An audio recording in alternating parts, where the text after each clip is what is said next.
just to double check that I get your titles right. You're interim project scientist for Habitable Worlds? Yeah. And deputy PI of the Yeah.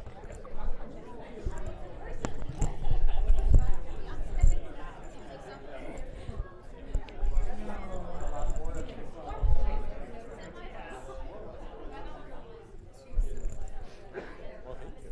Yeah. Did you ever used to like sneak into Colloquium as an undergrad? Oh, yeah.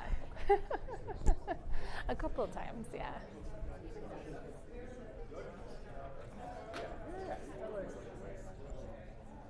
Yeah, it's a good mix of. You ready? Yeah. All right. Hello. Welcome, everyone. Welcome to the APS Colloquium. Today, it's my pleasure to introduce Dr. Giada Arney. So Giada is a research space scientist at NASA Goddard Space Flight Center. She's the, I think, in leadership positions for two of the most exciting things happening in the next decades of astronomy and planetary science. So she's the interim project scientist for the Habitable Worlds Observatory, which we'll be hearing about today. She's also the deputy PI of the Da Vinci mission to Venus, which is kind of our first time going back to Venus since the 1980s, right? So Giada earned a PhD in astronomy and astrobiology from the University of Washington. But before that, she was an undergraduate student here at CU Boulder in the Department of Astrophysical and Planetary Sciences. Appropriately. And so I wasn't here at that time, but I will say that I'm like, now that I'm a part of this department, I'm very proud that we played a role in helping, or at least not hindering, I think one of the people doing some of the most interesting work at the intersection of astrophysics and planetary science out there in the world today. And so I hope that you will please join me in welcoming our very, very distinguished alumna, Giada Arney. Exactly.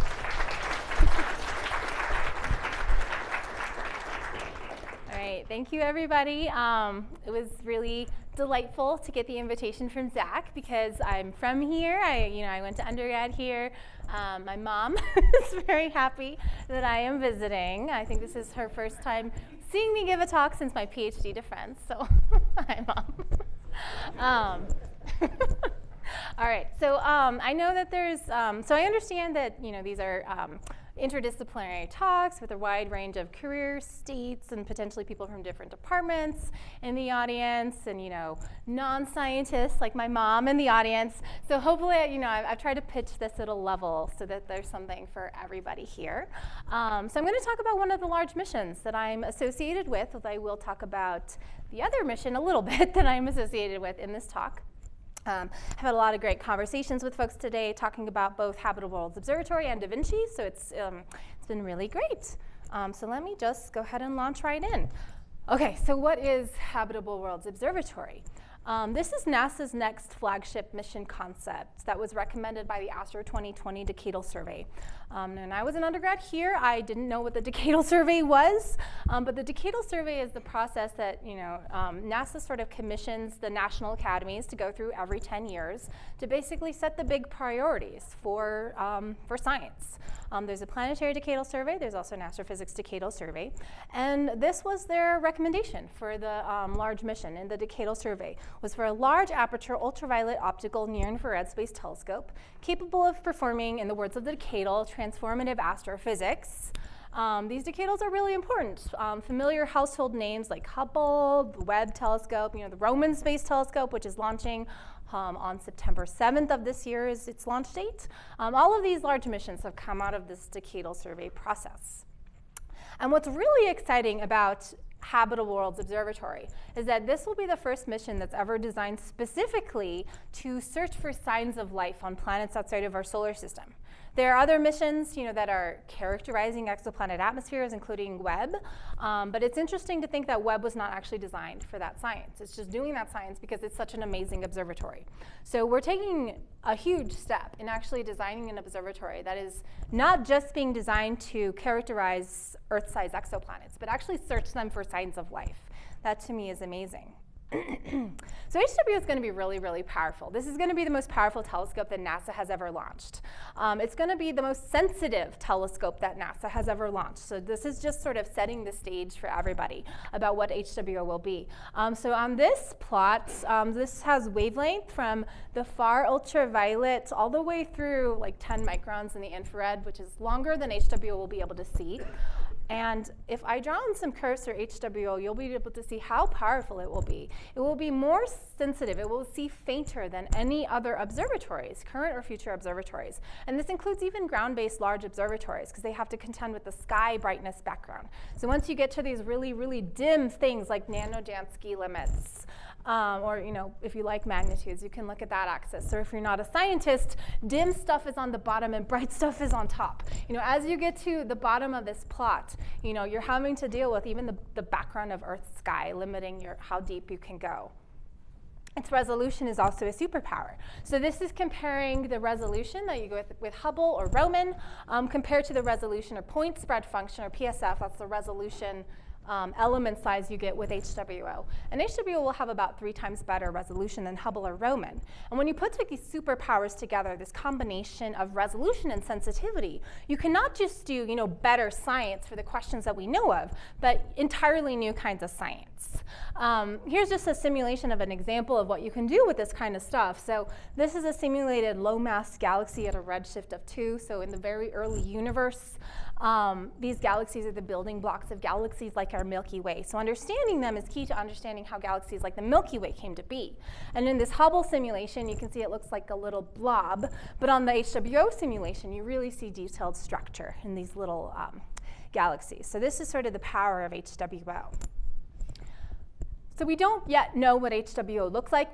We're in the process, the very, very early process of designing it. But I can give you some rough ideas of what we're thinking about right now. So we're thinking it's going to be, on the order of 6 to 8 meters in diameter with a wavelength range from the far ultraviolet through the near infrared.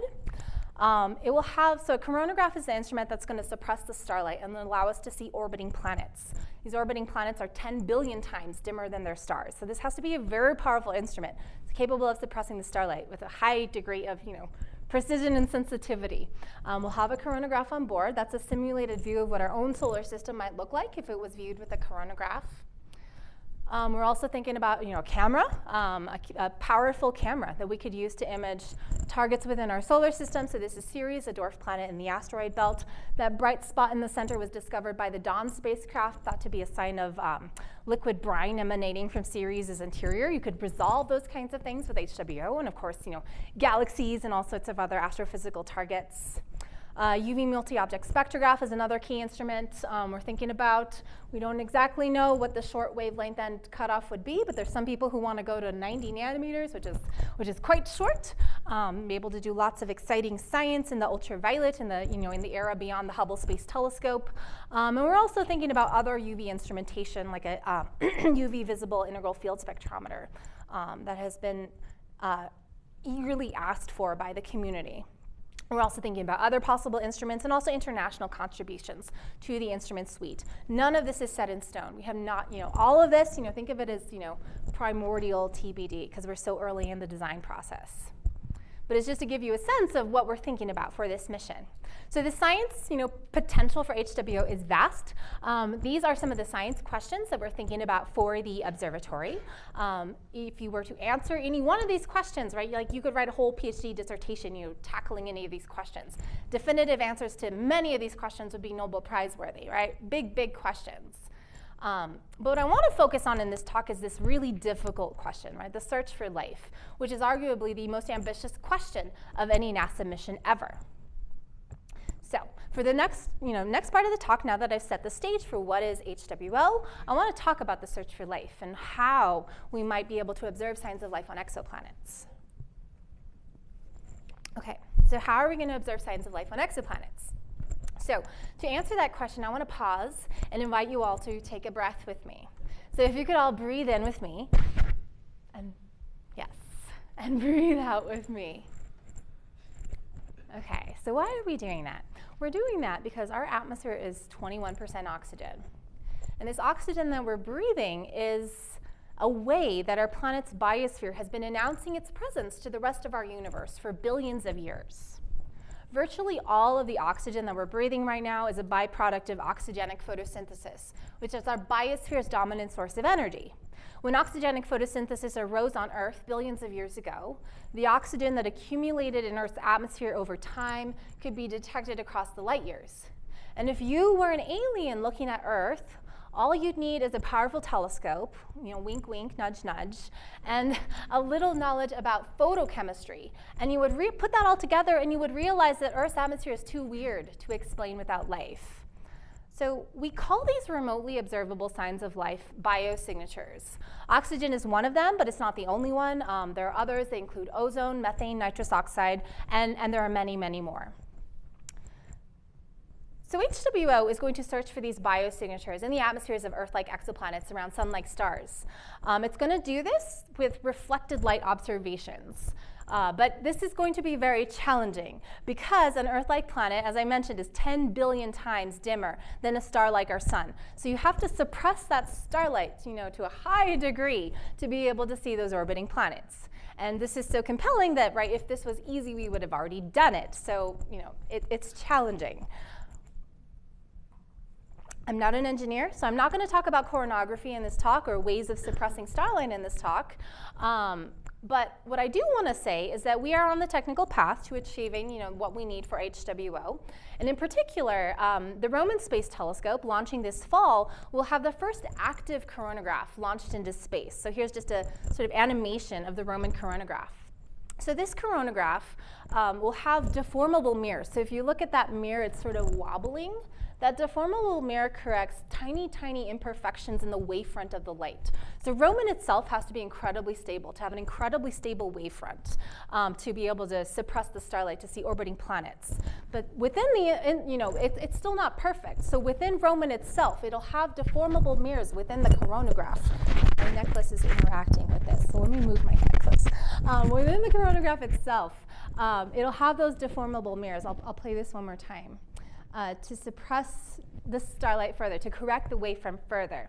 Now, Roman's not going to get to 10 to the 10 starlight suppression, but this is a huge technological step forward to the kinds of technologies that we need for Habitable Worlds Observatory. So this is going to launch in the fall. This will be very, very exciting. And so this is a technology demonstration instrument that is part of Roman's payload. So we are very, very excited about Roman. And so if you look at that little box, right, like you can see the planets appearing in that animation. Okay, so again, not an engineer, so that's all I'm going to say about coronagraphy for the context of this talk. And I want to spend the rest of this talk talking about the search for life and the science and the kinds of questions we're going to be thinking about as we think about the search for life on exoplanets.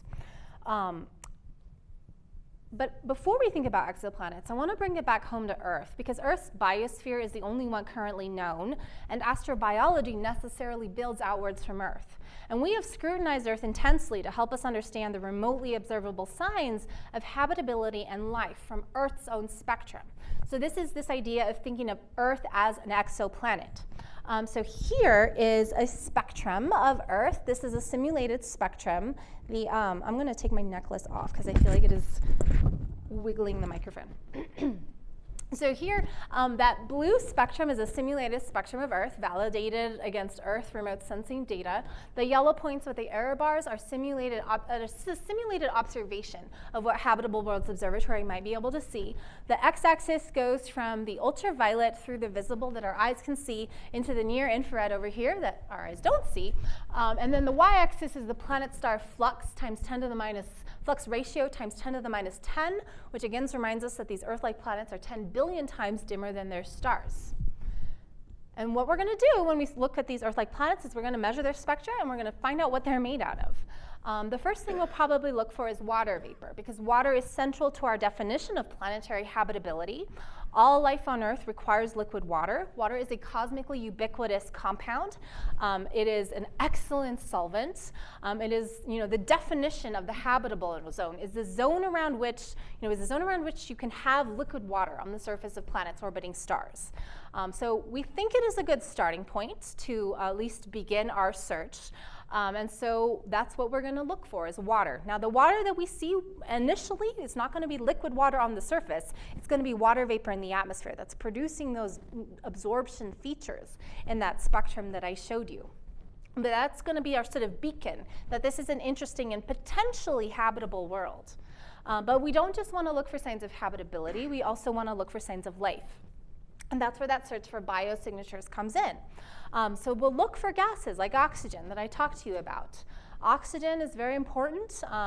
When oxygenic photosynthesis arose on Earth billions of years ago, it really changed the character of our atmosphere, not just the atmosphere, but also like the surface of Earth. Oxygen is a very reactive gas. I've worked with some biologists who have suggested to me that maybe oxygenic photosynthesis is one of the most energetic types of metabolisms that could evolve on a planet. It produces a tremendous amount of energy. It uses cosmically ubiquitous compounds as inputs. So, maybe biospheres elsewhere would be incentivized, incentivized in quotes, to evolve oxygenic photosynthesis as well. It's certainly something we want to look for. Ozone is a photochemical byproduct of oxygen. So ozone is produced through oxygen photolysis. And so by looking for ozone, that's an indirect way of sensing oxygen in planetary atmospheres.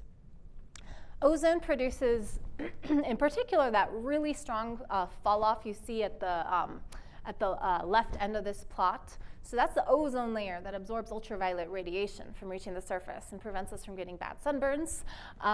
There's less ozone in the southern hemisphere because of the ozone hole, so that's why you are more prone to sunburns in the southern hemisphere. So that ozone feature is really, really, really strong. And so ozone is an indirect proxy for oxygen in planetary atmospheres. Methane is another important gas we'd want to look for. It's another biosignature. Methane is produced by a type of microbe called methanogens that have a metabolism called methanogenesis. Methanogenesis, we think, evolved very, very early in the Earth's geological record.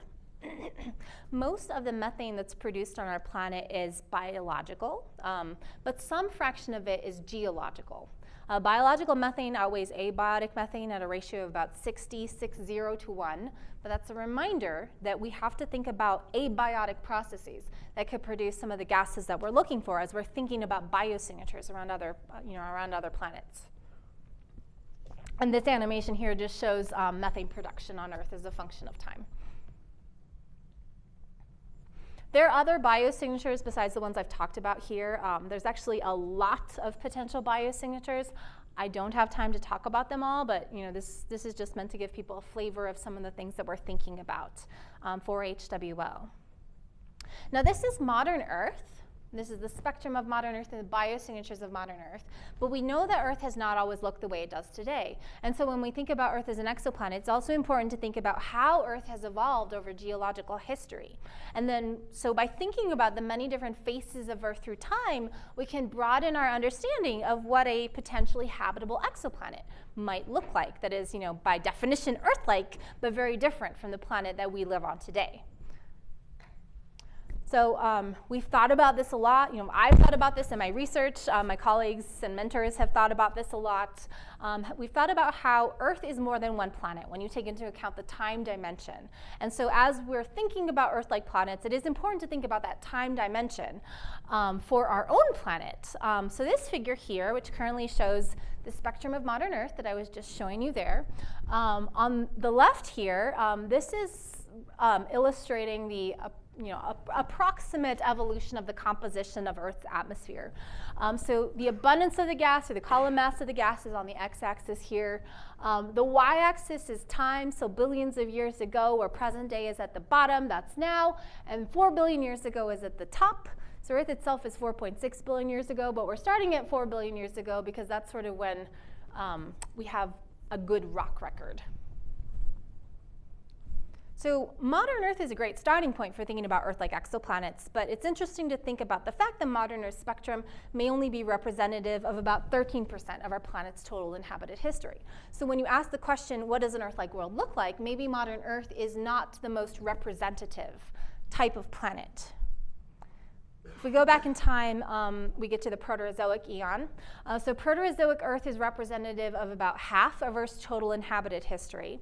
And during the Proterozoic, Earth had a different kind of atmosphere, and in particular, it had less oxygen than Earth has today, potentially as low as 0.1% of the present atmospheric level of O2, although there's been recent papers that have revised that to possibly higher than that. But in any case, there was probably less oxygen for most of the mid-Proterozoic, which means that oxygen itself would be very hard to detect, if not impossible to detect. So here, the purple spectrum has 1% of the present atmospheric level of oxygen. You can see that oxygen feature if you follow my finger up to the Proterozoic in the purple spectrum, but it's basically invisible in the blue spectrum, which is 0.1% of the present atmospheric level of oxygen. So there is oxygen on that planet. There is an oxygen-producing biosphere. It's just you can't see it if you look for the oxygen itself.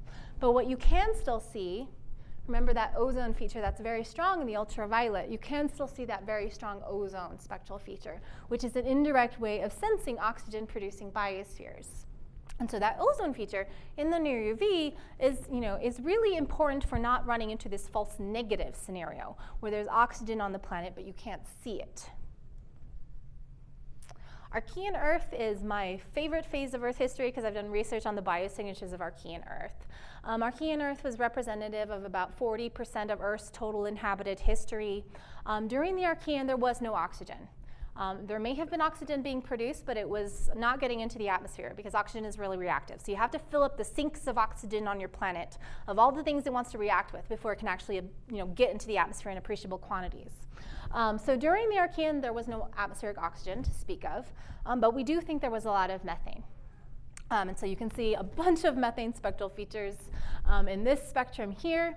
And if you have a methane-rich atmosphere, you could even trigger the formation of a methane-based haze, which is represented by the orange spectrum there. And that haze would, has profound implications for the climate and the spectral appearance of the planet. This hazy early Earth, I think, is really interesting. So here's Titan, Saturn's moon. Titan also has a haze in its atmosphere in this beautiful sort of montage of Cassini videos. So here's Titan, right, with its orange organic haze in the atmosphere enshrouding the planet. A very interesting moon of Saturn that's going to be visited by the Dragonfly mission in the early 2030s, which is very exciting. Archean Earth, so here's an artistic depiction of what Archean Earth may have looked like with a haze, at least based on, at the time, what we thought might be the color of Archean Earth's haze. And so you look at that really alien planet, contemplate the fact that this is an artistic depiction of our own planet. So it's not actually an alien planet if Archean Earth had a haze. This is literally Earth-like. So I think, considering Earth through time really sort of underscores how we shouldn't underestimate the diversity of kinds of worlds out there when we're thinking about potentially habitable environments. And so, for HWO, we're trying to be careful about thinking about Earth's entire inhabited history when we design HWO and its search strategy. So we're trying to, draw from the best available data in the geological and geochemical literature to inform our thinking about what this observatory should do to study quote-unquote Earth-like worlds. Now, of course, we also know that the strength of the conclusions we can draw are also dependent on the numbers of planets that we can observe. Here's just a fun video of various imaginary exoplanetary systems that one might be able to see. So what does it mean? Like, how do we quantify that question of, what do you learn based on how many planets you can see? So this is a blank plot, but I'll draw a couple lines on it in a minute. So on the x-axis there, that's a quantity called F observable life, and that is the fraction of planets with observable life, right? And the observable is important, because if your planet has life, but you just can't see it for whatever reason, you can't really say anything about it. And then the y-axis there is the number of candidates, exo-Earths, you'd have to observe to draw different conclusions. And so this is going to show sort of the number of exo-Earth candidates you have to observe to constrain that fraction of planets with observable life to some degrees of confidence. Right, so you could draw different lines on this plot. So I'll just draw one line, 25 planets. So the Astrophysics Decadal Survey recommended that Habitable Worlds Observatory be able to characterize 25 exo-Earth candidate planets. And by that, I mean rocky planets and their stars' habitable zones. So if we observe these 25 so-called exo-Earth candidates, and let's say we want to be able to see something with 95% confidence, you could draw a 95% confidence line on that figure, and then follow down where that hits the x-axis. It hits it at a little bit bigger than 10%. We're just going to call it 10% for simplicity. So what that's saying is that with that decadal survey's recommended sample of 25 planets, if the fraction of all planets with observable life is a little bit bigger than 10%, about 10%, then by characterizing 25 planets, we would be able to say we can detect at least one planet with observable life with 95% confidence. Now, we don't know the fraction of planets with observable life, right? We don't know, where we land on this axis. But what this is saying is that if life is not too rare, right? If it's not too rare, but not too common, we might be able to see it. We have a decent chance of seeing it. And I think that's exciting, and I think that's an experiment worth running. On the flip side, let's say we don't detect life on those 25 candidates. This is also interesting, because what this says is that we can place the first ever quantitative upper limit on the frequency of life in our universe with this sample. In this case, if we observe 25 exo-Earth candidates and we don't detect signs of life on any of them, then that would say that we could place an upper limit on the frequency of observable life in the universe to be at most, 10% of all candidates at 95% confidence. And I think that's also profound. So what this is saying that, by doing this experiment, we're going to learn something about our place in the universe, about life in the universe. We're either going to discover life, if observable life is reasonably common, not too common, but, reasonably common, like 10% of all candidates, or we're going to learn something about how rare Earth is. We're either going to learn we're not alone, or we're going to learn just how alone we are. And I think no matter what, we're going to, somehow change the way we see ourselves in relation to the rest of the universe, which I think is really profound. And I think it's an experiment worth doing. But this is challenging, right? Biosignatures, you can't just find biosignatures and decide you found life, because biosignatures need context to interpret them in the context of their environment and rule out false positives and rule in true biosignatures. And so this is something we're going to have to be very mindful of with HWO as we're trying to design this experiment to search for life on other worlds. And to give an example of the importance of context for ruling out false positives, I think it's illustrative to give an example from Earth, because I think that makes it a little bit more concrete than thinking about other planets. So let me give you an example from Earth. So I'm not a geologist, but back in 2015, when I was a grad student, I got to go on a field trip with proper geologists to Australia, in a region of Australia called the Pilbara. The Pilbara is home to some of the most ancient rocks on our planet. The rocks in the Pilbara date back to 3.5 billion years ago, and in some cases even older. It was an amazing place to go. It was amazing to see these incredibly old rocks. This picture you see here in particular, this is called the Strelley Pool Formation. This has those little wavy patterns, if you can see those wavy patterns. That's a fossilized microbial mat called a stromatolite. And so these dates back to, I think, 3.5 billion years old. And it is absolutely amazing that Earth's rock record preserves this microbial life, its signatures from our planet dating back that, to that age. I also got to bottle feed a baby kangaroo, which was very adorable and very soft and cute, and I always like to show those pictures because they're cute. One of the places that we visited was called the Apex Churt, in a place called Marble Bar in Western Australia. Marble Bar is famous for a couple of reasons. One, it's the hottest place in Australia, but luckily we were there in Southern Hemisphere winter, so it was habitable to us. And these rocks, again, are very, very old. These are 3.5 billion year old rocks. And again, just for non-geologists in the room, Earth itself is 4.6 billion years old, but the rock record on our planet only extends as far back as about 4 billion years old. So 3.5 billion year old rocks are extraordinarily old rocks. And so it's kind of amazing that they just let you walk around on these rocks when you feel like they should be in a museum or something. And the other reason why this site is famous, besides being incredibly hot in the summer, is because there was a really remarkable discovery that was made here in the early 90s. A researcher named William Schaff looked at these rocks, or some of these rocks, under a microscope, and he discovered these features that you can see a picture of here from his paper. And as you look at these, I'm sure as you're thinking about them, they look very, very suggestive, right? They look like cells, right? They look like little wormy cell things.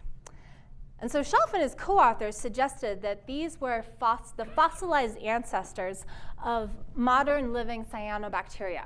So cyanobacteria they live on Earth today. They're photosynthetic microorganisms. They look like that. They have a very, very deep geological lineage. We have evidence of cyanobacteria in the geological record dating back billions of years.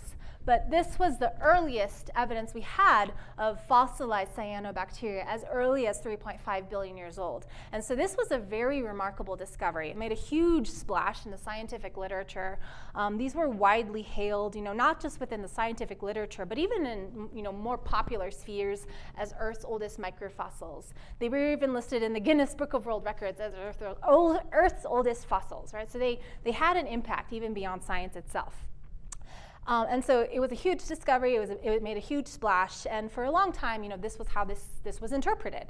But science is complicated, right? So, the interpretation of the cyanobacteria was consistent also with the interpretation of this being a shallow water environment. So it all sort of hung together, right? The microfossils would be happy living in a shallow water environment. If you're a little photosynthetic organism, that's a nice place to live. But the environmental context is really critical for interpreting biosignatures, not just on exoplanets, but also on Earth.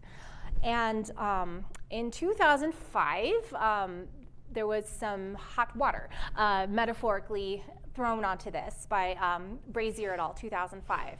So I'll just read you from their paper, where they say careful programs of careful mapping and elemental analysis of the cherts, which for the non-geologists, those are the rocks, have shown that the environmental setting of these rocks is largely volcanic, volcanic-clastic, or hydrothermal in nature. So by reinterpreting the geological context, which had been previously interpreted as a nice, placid, shallow water environment, that caused people to wonder, what's going on with this site. And this paper goes on to say careful attention to the geological context is certainly essential for correctly decoding the signals for early life on Earth, which is true, and also true for exoplanets. So this became the accepted interpretation of the site. So instead of a shallow, nice, placid, shallow water environment, it was reinterpreted based on, updated analyses to be a hot volcanic environment. And naturally, that caused people to question the biogenicity of the supposed microfossils themselves. In Wasey et al. 2006, I'll read you from their paper, and they say, when examined at the nanoscale, the apex filaments, which are the supposed microfossils, exhibit no biological morphology, nor bear any resemblance to younger bona fide carbonaceous microfossils. They conclude that they're actually little bits of carbon arranged in filaments around crystal boundaries formed in hot hydrothermal fluids that look like fossils, but they're actually not fossils. They're pseudo-fossils. They were a false positive. And it was this reinterpretation of the environmental context that really sort of tipped the scale towards disfavoring the biological hypothesis. And so I think it's a sort of illustrative example. Based on Earth, we know there's life on Earth, right? We know there was life for billions of years on Earth. But it can be really challenging to interpret these signs of life in the geological record.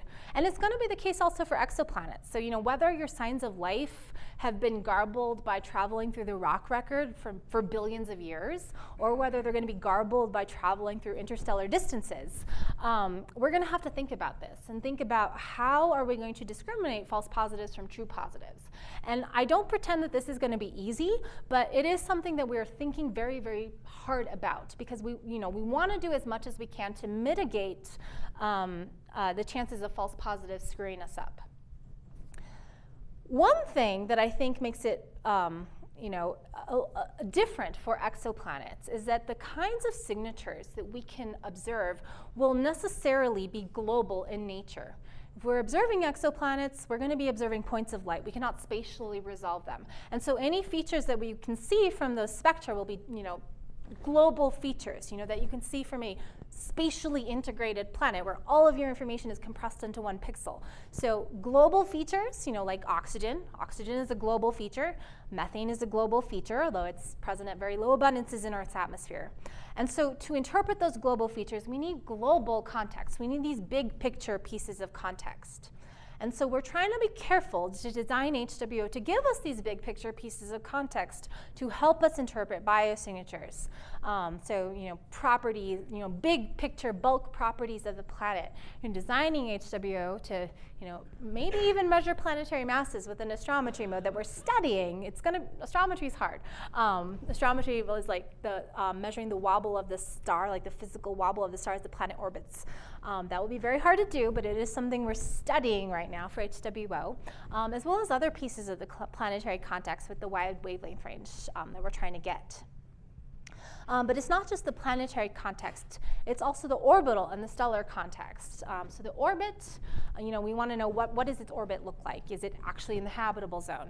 So we'll visit these planets multiple times so that we can constrain their orbits as they go around their stars. So we'll get this through multi-epoch imaging. We have to do this actually because this is how we're going to discover these planets.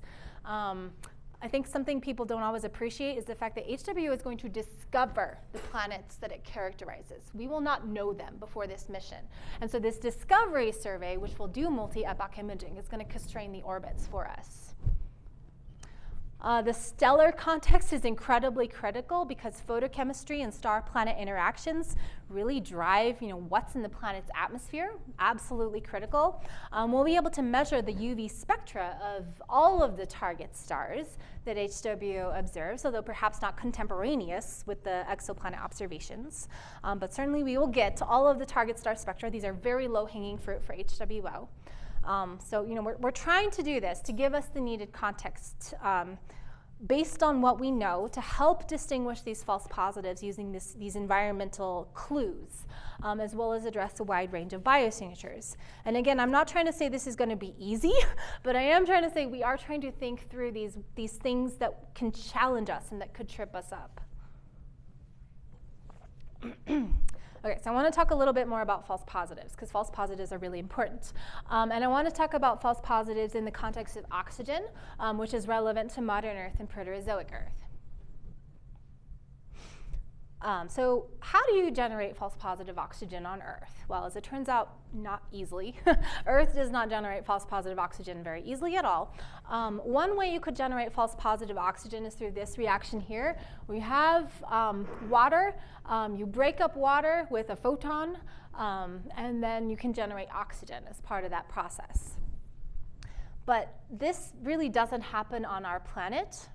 And that's because of the condensable nature of water, which prevents it from getting high up into the atmosphere. So water condenses into clouds at about 10 kilometers in altitude. And at those altitudes it reaches, there's insufficient ultraviolet photons that would drive the reaction that I just showed you. So that reaction basically just doesn't happen on our planet at the altitudes we get to, right? So this just doesn't happen on Earth. Or if it does, it happens like extremely negligibly. So there are other places you could go to in the solar system where there is false positive oxygen.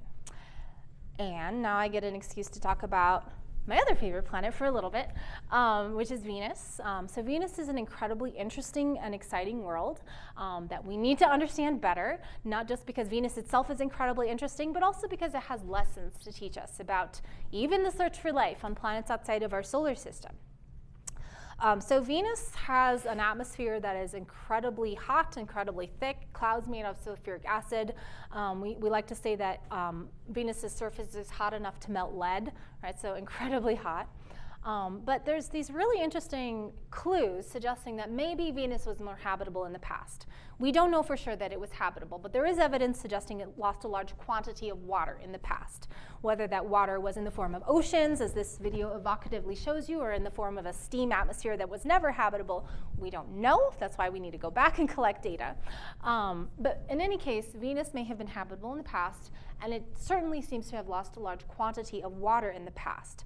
And during that water loss process, Venus would have had water high up in the atmosphere, where this reaction would have occurred, based on what we think we know about what happened on Venus in the past. So in the context of past Venus undergoing massive water loss, we think this process did occur. And so we think there was false positive oxygen generated in some quantity. We don't know what quantity because we don't know how much water Venus lost. This is, again, why we need more data on Venus. Of course, Venus doesn't have an oxygen-rich atmosphere today. Now, oxygen is a really reactive gas and wants to react with everything. So it presumably reacted with stuff like the surface, but we want to understand that better. But there is a good chance that it had photochemical abiotic oxygen in the past, and that's really interesting. Venus also has abiotic oxygen today through CO2 photolysis, the sort of net reaction of which is shown here, where you can split up CO2 and form oxygen. We know this is occurring because we see excited oxygen glowing on the Venus night side in the mesosphere. This is Venus's night side oxygen air glow. We see it, it's there, it's spatially and temporally variable. It's like constantly changing patterns. But what's really interesting is that excited oxygen on Venus, we don't see ground state oxygen. It's getting scrubbed out of the atmosphere really, really rapidly through chemical cycles that, we're not sure we fully understand. And this is the closest planet in the universe to us, generating false positive O2, and we don't fully understand oxygen cycling of this abiotic false positive oxygen. So that's a little worrying. But luckily, so we don't fully understand this cycling on Venus. But luckily, the other mission that I'm affiliated with, Da Vinci, which will be very exciting, dropping a descent probe into Venus's atmosphere, I could give a whole talk on what Da Vinci's going to do, but that's not for this talk right now. But the thing I want to highlight about what Da Vinci's going to do in this context is we're going to directly measure oxygen in the deep atmosphere with our student collaboration experiment called VFOX, which is the Venus Oxygen Fugacity Sensor. That's a student collaboration experiment in partnership with Johns Hopkins University. And so we're actually going to measure the amount of oxygen in Venus's atmosphere. And that will be great because that will be, a key constraint for our models of oxygen cycling on Venus. So we can finally understand, what are these oxygen cycles on this planet next door. And those cycles could also be occurring on exoplanets. Okay, so that's just a little bit on oxygen false positives. Now I want to say a little bit about methane false positives. Okay, so what false positive methane sources exist on Earth? The dominant source of abiotic methane on Earth is a process called serpentinization, which I always like to say that word. So serpentinization occurs at sites like the seafloor. Serpentinization is the hydration of iron and magnesium-rich rocks. When you hydrate them, you can form it's a green mineral called serpentine. Maybe that's why they named it green, I don't know. Or why they named it serpentine, like it's a serpent, I don't know. But as part of that process of producing serpentine, methane is also produced in that process through, it's interesting. We know methane is produced in that process, but it seems like it's not totally clear where the methane is coming from, so that, that in and of itself is an interesting thing. But in any case, methane is produced through serpentinization. This is where most of the abiotic methane on our planet comes from. Okay, so what does that tell us? So this plot here, which will soon have more stuff on it, this is methane flux in units of teramoles per year. So this is the total methane that is produced by the planet every year.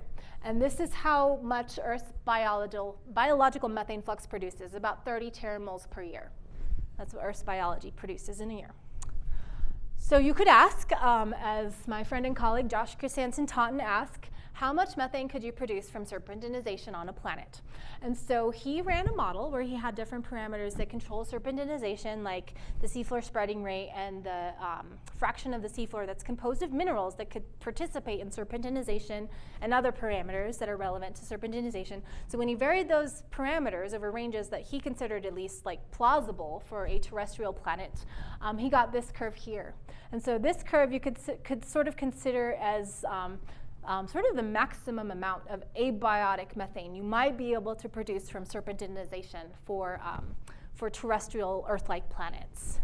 And the takeaway here is that Earth produces methane more rapidly than we think you can produce from serpentinization, which again is the dominant source of abiotic methane on Earth. So what do other sources in the literature say about this? And what about other abiotic methane sources? So Maggie Thompson in 2023, she took a look in the literature at different papers that estimated how much methane you might get from different abiotic methane sources, including serpentinization, but also beyond that. So just want to highlight Earth's biological methane flux, all the way on the right at the top of the plot. That purple curve there, that's the same curve I was showing you before. It's just plotted on a different axis now from Chris Hansen-Taunton 2018. And then all of the other bars are different sources of methane, abiotic methane. And the takeaway is that Earth's biology produces methane more quickly than all of these abiotic sources. If you can infer a production rate of a gas in an exoplanet atmosphere that is faster than what you think abiotic sources can produce, that could suggest that there's life on that planet, right? So on Earth, we know there's methane that needs to be produced way faster than any abiotic sources can produce. So if you were an alien looking at Earth, you would have some confidence that there's life on this planet because you wouldn't be able to think of abiotic ways, or maybe you're smarter than humans and you could think of abiotic ways, but if you're as smart as humans, you wouldn't be able to think of abiotic ways to produce methane that rapidly. In the context of modern Earth's atmosphere with both oxygen and methane, when you have oxygen and methane together, that implies really, really rapid production of both of these gases that we can only explain with life. Oxygen destroys methane very fast, on the order of 10 years. But Archean Earth had methane but no oxygen. So what would you do for an Archean-like planet? Here's a cartoon with some cartoons of some gases that we think were in Archean Earth's atmosphere. And even though there was no oxygen in Archean Earth's atmosphere, there was still a lot of CO2, and CO2 can still interact with the methane. And so we think, based on photochemical modeling, that in the context of an atmosphere with CO2, in the context of a relatively oxidizing atmosphere compared to other places in the solar system like Titan, you still need relatively rapid fluxes of that methane to have methane in the atmosphere with CO2. And that could be suggestive of life. It depends on how much CO2 and how much methane is there, basically. So that's an important piece of the context that you need to interpret methane, especially for anoxic planets, is CO2. So here's the CO2 absorption feature highlighted. So that's a really critical piece of context we'd want to go after, especially for anoxic planets that we think we see methane in. Now, Titan in our solar system shows us an example of abiotic methane. I highlighted Titan before with its hazes. Here's another beautiful picture of Titan. I love these Cassini pictures. They're so pretty. Titan has a really complicated and amazing atmosphere. Its atmospheric pressure is about 1.5 times Earth's atmospheric pressure. It's composed mostly of nitrogen and about 3.5% methane, which I don't know if you're calibrated for methane, but that might not sound like a lot, but that's a lot of methane. That's a lot of methane. And so in that atmosphere, that methane undergoes a lot of complex photochemistry that generates the haze in Titan's atmosphere. This haze is actually ultimately a methane sink as these haze particles settle to the surface over long time scales. But methane lasts for a long time in Titan's atmosphere, on the order of 10 to 100 million years. Very, very long time. And again, contrast that with Earth, where the methane lifetime, at least for modern Earth, is 10 years. So on modern Earth, you need to produce the methane extraordinarily quickly because it has a very, very short lifetime. And in that lifetime, in that incredibly oxidizing environment, you kind of have to invoke life to produce methane that quickly. We don't know of any abiotic processes that can do it that quickly. Whereas for Titan, which is a very different kind of atmosphere, extremely reducing, a very long methane lifetime, you need very slow replenishment. You don't need to invoke life. And so, sort of in a nutshell, this is the kind of game we want to play for exoplanets. Learn enough about the environment we're looking at so that we can feel at least a little bit confident on which side of this, dichotomy we sit on. And in some cases, it might be complicated, right? It might be too complicated to say for sure. Maybe in some cases, it'll be a slam dunk, and we'll get really, really lucky. Maybe other cases, it'll be more ambiguous, but we're excited to do this experiment. Okay, so I am wrapping up and almost out of time, but I just want to say that we're trying to be mindful of designing HWO, thinking about all of these lessons learned and lessons learned from our solar system, to think about how to distinguish biosignatures in ways that we could be fooled. But we also know that this is really complicated, and the most exciting discoveries are probably ones we can't even dream of.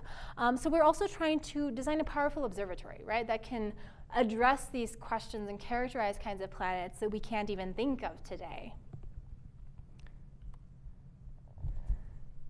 We're really excited about the science potential of Habitable Worlds Observatory.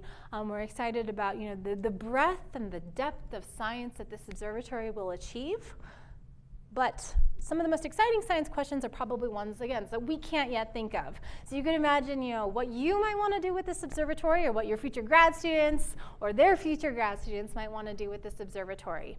Our vision for HWO is we are thinking seriously about servicing as well. So we want to follow the Hubble model to have a multi-generation observatory, which would be very exciting. I always like to end with my favorite image from space. This is the famous pale blue dot image of Earth, taken by the Voyager 1 spacecraft when it was almost 4 billion miles away from our planet. And I'd like you to look at this dot and imagine what it might mean to see another one of these, right? What might it mean to see another Earth? What would it mean to humanity to see another pale blue or maybe pale orange or some other pale colored dot, with signs of life on it and signs of habitability? We don't know if Earth is alone in the universe, but we think we're designing the observatory that's going to give us the answers. HWO is going to be able to address some of the biggest questions we have today and questions that we can't yet think to ask. So thank you.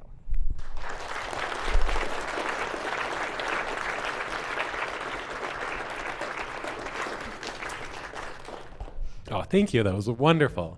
So before we launch right into questions, I want to just take 1 minute. Please turn to your neighbors, talk about one thing that you learned from this talk or a question that you had. This would be a good chance for you to say, ooh, I think I have a question, but I don't know if it's a good question. You could confirm and feel a little bit more confident in asking it. And then we'll come back and ask questions as a group.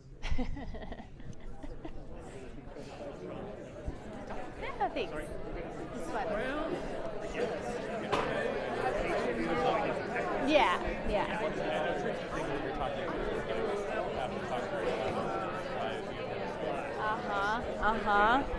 Could go horribly wrong. It could be. Thanks. Thanks. I know. The funny thing is, I'm not actually a geologist. I work with geologists, though, right? Yeah.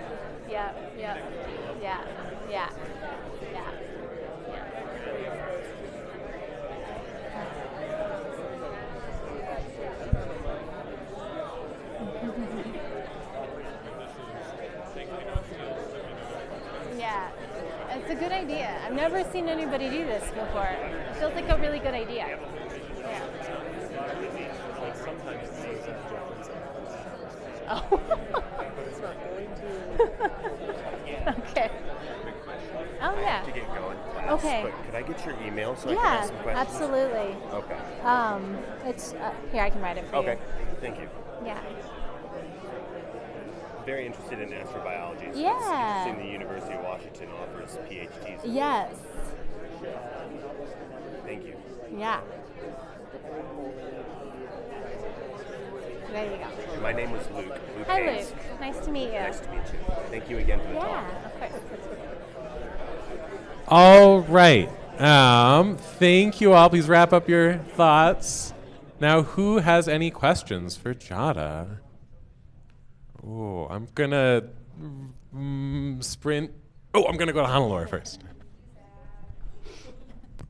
Hi, thank you for an amazing talk. So I fully recognize that this might be a kind of silly question, but I know, for instance, we don't have to use calcium for electrical signals across cells. We could have used magnesium, but abundances are different, so on and so forth. And so I know that some of these metabolic processes, it's hard to replace the volatility of oxygen, for instance. Mm-hmm. But how much consideration is being given to, okay, maybe you wouldn't have this metabolic product, but potentially you could have another one that's very related. Mm-hmm. Yeah, that's a great question.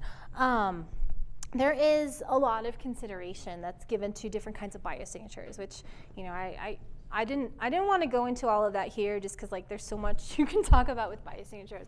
But I would consider oxygen and methane and anything that is expressed on Earth through time to be sort of like a traditional biosignature, which is and we know we want to go after those, right? Because we have proof on our planet that life can produce those. So it's sort of I would consider those sort of the minimum set of things we'd want to go after. There's also novel biosignatures, which would be gases that life either could produce or does produce, but they just haven't been expressed in Earth's globally integrated spectrum because they're not produced in large quantities, or maybe they're really rapidly photochemically destroyed in the context of Earth around the sun, but maybe if you change the spectral type of the star, maybe their lifetime could be longer. So there's a humongous list of these quote-unquote novel biosignatures that they span the gamut of oh my God, I can't even begin to list them, but organic sulfur gases, phosphine, I don't know, there's a lot of different gases that one could think about. But again, with these biosignatures, you still have to be mindful of false positives and thinking about them in the context of their environment. And I think for some of these novel gases, we're just beginning to think about them in the context of biosignatures. So our understanding of the false positives for them is less mature than I would say it is for gases like oxygen and methane. When I was an undergrad here at CU, I think we knew of very, very few oxygen false positives, and now we have a laundry list. And I just talked about a few of them, but there's a laundry list of different processes that can produce oxygen abiotically now. So it's been a really active area of research. So I think, as people are thinking about, this laundry list of alternative biosignatures, we equally have to be thinking about false positives for those biosignatures, which is beginning to happen, but it has to happen more as we think about them in the context of exoplanets.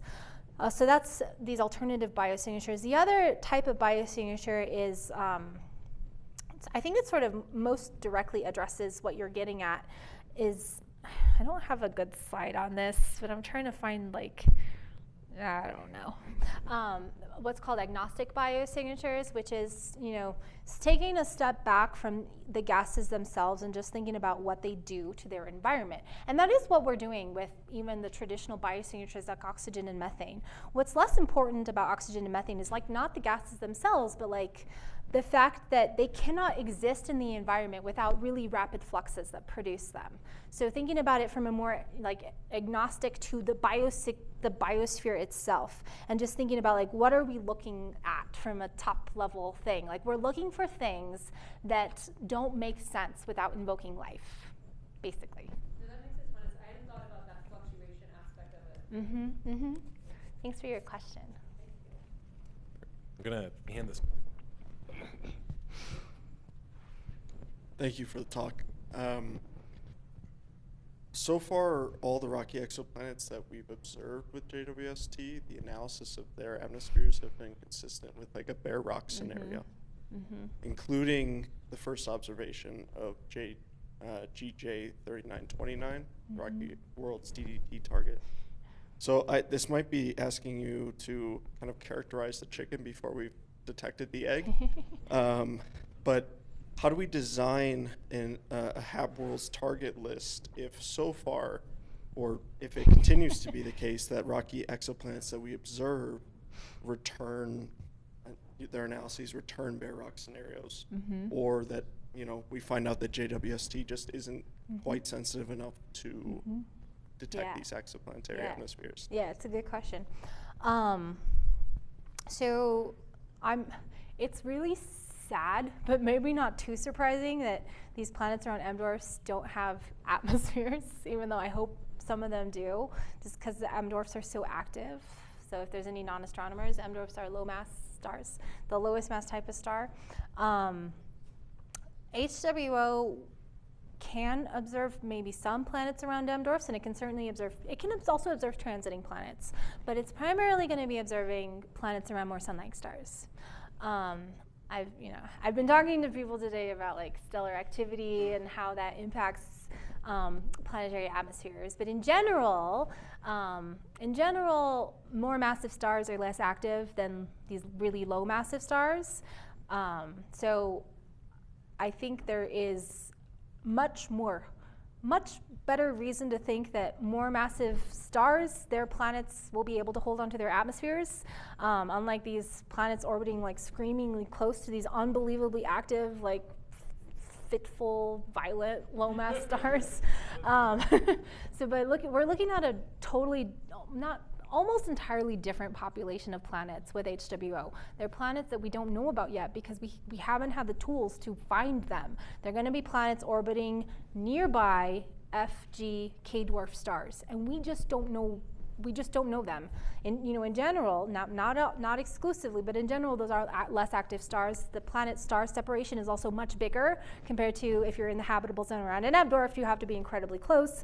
If you're in the habitable zone around a G dwarf, you have a lot more breathing room to separate you from that stellar activity. So while I do think it is interesting and important to think about the impacts of stellar activity, especially since the sun, as it turns out, might be one of the less active G dwarfs, I think that the prospects are better for planets around more sun-like stars. Hi. This might be a very silly question for anyone who does astrobio, but I don't. So you mentioned that like the most, I guess, kind of conclusive way that you can infer life is the excess of abiotic abundances, if you see that. How do we determine what the abiotic abundances are, given that we have so few examples to draw from? And then does that, what kind of selection bias does that introduce into your candidate list? Yeah, it's a great question. So you're asking about like, how do we distinguish true positives from false positives? And it's interesting again to think about Titan, right? Earth has like a part per million of methane in the atmosphere, whereas Titan has 3.5%.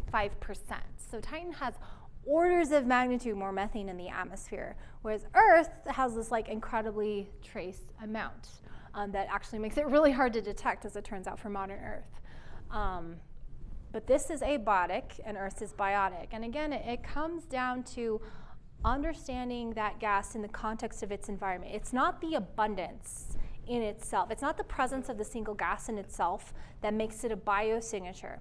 What makes it, potentially biological is, can you have that gas at the abundance you see without invoking biology based on what you know about the environment?